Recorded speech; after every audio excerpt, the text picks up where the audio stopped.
Chapter 8. The Bomb. No, Trebernicus said. A troll's hair is his strength. Every hair is precious to us. It's what gives us our powers of transportation. I know, Henrik said. That's why they are so useful in a bomb. The power they contain is tremendous. Not my hair, Trebernicus said. Not mine. Anyway, I've never heard of such a ridiculous thing. Who told you to use troll hair in a bomb? Not any troll hair, Henrik said. Specifically navigation troll hair. The witches of Algertha taught me some things that they thought I might need as a man, as I grew up to defend others. There are different ways to make bombs, but this way would be the best. Trebernicus winced at the thought. What else would you need? Not much. A tail feather from any bird, so that the bomb can spread and reach with its impact. Some sort of fluid, water is fine, and then a drop of elderberry juice. Then I would need a casing, which I can make out of fallen leaves and pieces of vine or string. Well, I know where the elderberries are, the troll said, thinking to himself. Water isn't far either. But if you take any of my hairs, I won't be the same ever again. My life will be shorter. I won't be able to run as fast. What about the other ways of making bombs? They will take longer, Henrik said, and I don't believe those bombs would be powerful enough to wipe out the residents of a marauder mountain, the size of which you are describing. Bloody witches, Trebernicus muttered to himself, always wanting stuff from the trolls. Since you can't be cursed, the power contained within your hair has the power to wipe through any dark magic that might be protecting the mountain, Henrik said.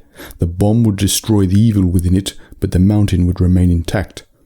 Trebernicus thought about the impact this would have on the marauders, who he had grown to hate over the years. He wanted the threat to his forest gone forever.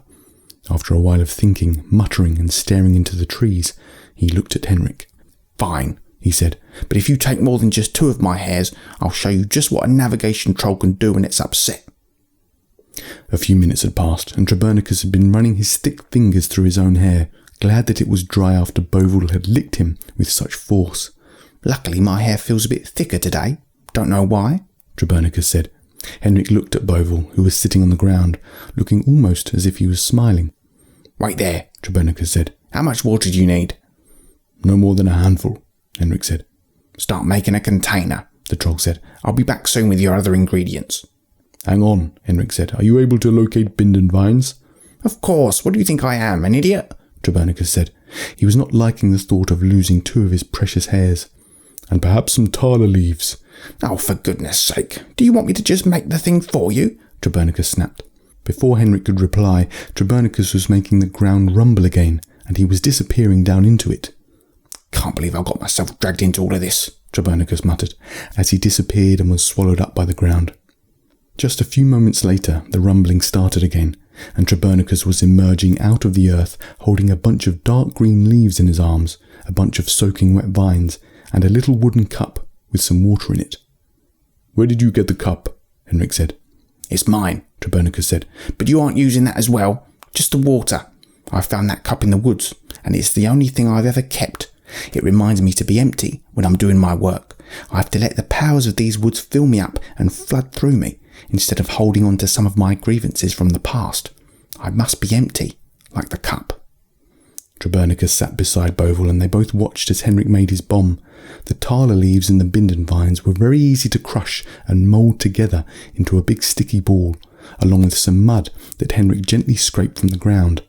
He left a small hole at the top to put his ingredients in, and the ball he had made was sealed the rest of the way round. Trebernicus was watching, occasionally muttering something to himself that Henrik decided not to focus on. Elderberries, Henrik said. We forgot elderberries. Trebernicus screwed up his face with fury, closed his eyes, and while remaining in a sitting position, he rumbled down into the earth again. He reappeared with so many elderberries in his arms that Henrik actually began to smile.